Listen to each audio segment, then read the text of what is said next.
কিছুদিন আগের কথা। রছুলপুর নামের একটি ছোট্ট সুন্দর গ্রাম। সেই গ্রামে থাকত একটি ছোট্ট ছেলে, তার নাম শাহিন।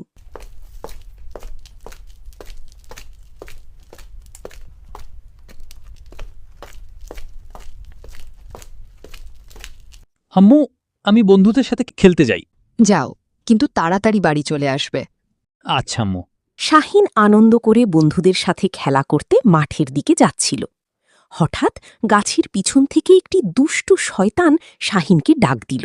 শাহিন, ও শাহিন, কোথায় যাচ্ছ? বন্ধুদের সাথে খেলা করতে যাচ্ছি, কিন্তু তুমি কে? কোথা থেকে কথা বলছো?